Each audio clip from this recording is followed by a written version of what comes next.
there's something kind of fatigue about Guillermo del Toro being the one that resurrects in the Frankenstein.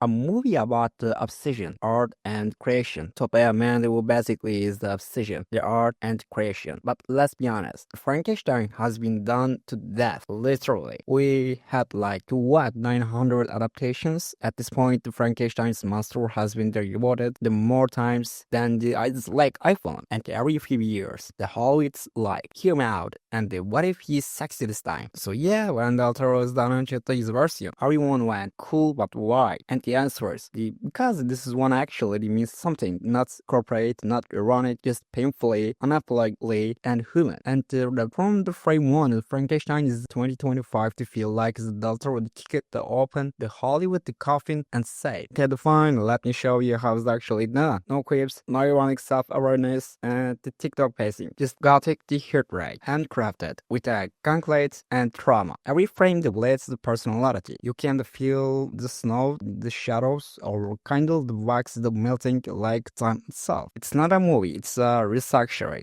Not just the Mary the Shelley story, but of the filmmaking itself. I mean, in a world of the AI that generated the script and franchise the contact, and Del Toro the quickly walks in and reminds everyone, remember the when movies and souls. Yeah, me too. And Oscar Isaac plays Victor Frankenstein like a man who is the awake in the science of industrial relation. He's not a villain, he's not a hero, he's that guy who says, I can fix this, while everything behind him is literally on fire. Isaac doesn't act, he sprawls. You can see the caffeine into you guilt and the gut complex behind those eyes. And originally he's the granted the guy, and Del Toro, he mirrors this self-tried victor and about the obsessive creator, but trying to control the chaos with art. Love, it's not just a science, it's the Del Toro's brain on film, the smoke, the jeers, and the quality beauty and the pain all tangled together. And when Victor finally whispers, it's alive, it's not a celebration, it's confession, and like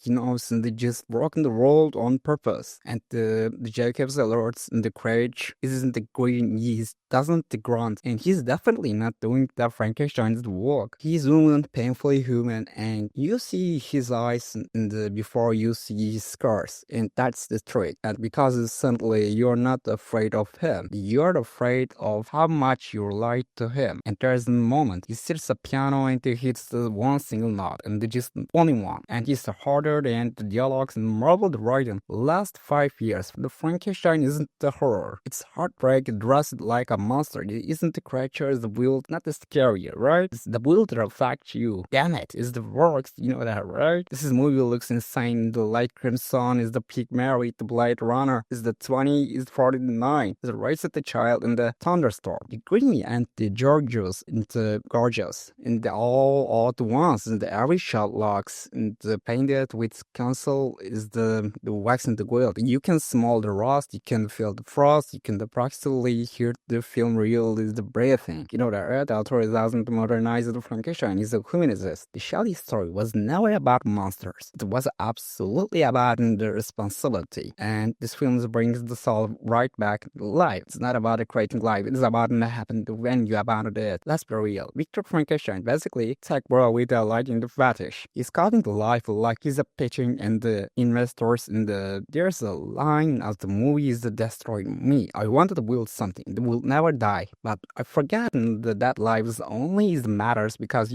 it's end. Tell me, that isn't the classist is the way to say this movie isn't about the monsters anymore, it's about us. The way we build in the things we can't control. Can act is the shock the when they don't need us anymore. Victor Frankenstein is literally usable like the lightning, and his wheels breaks, apologizes, and the rebuilds. And then monetizes and apology. You can feel to Del Toro as the world hear this film. It's like he parrots and his childhood, his guilt, and his film schools that trauma is straight out onto the screen. The gut melancholy is of the pen is labyrinth, and the thematically is the shaping the water and the romances of Crimson Peak, but this time it's personal. It's not the hiding behind these fairy tales anymore. He's facing his own reflection. But Victor and the creature look eyes. It's not just creator versus creation. It's the Toro versus the himself. And he's not dealing as a monster, he's the artist's mistake.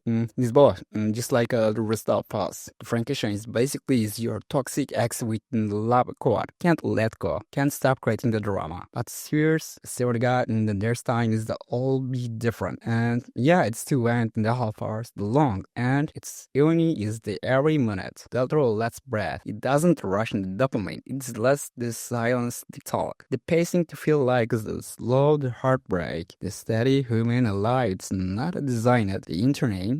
You every the second. It's the design to hunt you. If you want to quick the cuts, Del Toro basically say go up on the TikTok. And if you want to feel something, you sit down and shut up. Oscar Isaac, unreal. Arna, he's living, is giving the divine is the burnout, the energy. Every line sounds like a man is the origin is the within God and the losing. Jacob Lardo is the carrier, defining the performance. Turn is the pain into portrait. And the grace into Arna is grave every moment. It looks like on the costume his memory. When this is the two shares the screen, it's the chaos in consonance. Love and the legacy. Man, we see his mirror. And everyone else is the waltz dance is the orbit light goes around and this tragedy. You can feel that online as a part of something bigger. Yeah, it's the Hollywood being trying to modernize the Frankenstein's for the sizes. And the cyberpunk is Frankenstein, feminist Frankenstein, spiritual is Frankenstein. None of them to work it because they all forgot. It's not about the light, it's about the guilt. And Del Toro doesn't remind it, it's by math. And here with them said, he's not trying to be clever. He's trying to be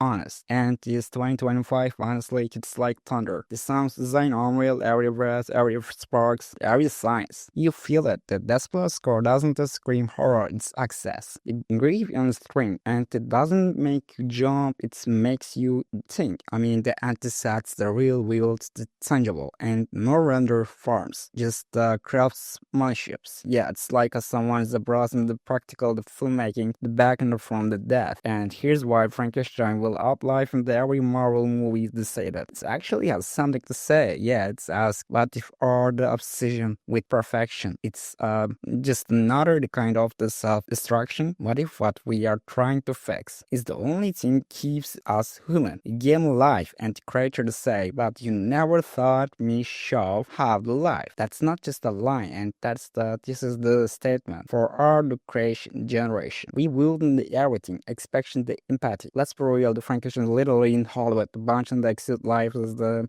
stations to gather that ideas. And the shocking them with the marketing the budgets and the calling the emotion. But Del Toro, he's flipped. Having this the graveyard of robots. Making the corpse in the whisper, it's alive. You know that, right? The remakes that this don't have the suck. They just have a mean to something. And Frankenstein is because the scene was the planet god. Hollywood's the biggest sin. It's the printing it isn't. In the end, as the eyes close the end, and the monster enters his makers the face each other, you expect the despair. But the Toro gives you hope and the fragile in the human can. And the creature say, you called me and master. And but I only make a one when you stop it to see me. That line, that's the Del Toro talking to us, being us to still see your heart, to still feel, and when you cry this role, you don't think. And while the creates the facts, you think, I mean, am I the irony is different from the thing just to watch it? And you that's mean when you realize that was cinema. It's Guillermo del Toro, it's the Frankenstein, is what the hell is it? The 2025, it's just a movie, isn't it? It's a miracle. It's a proof in the science sensory is still the works, emotional still matters. That even the,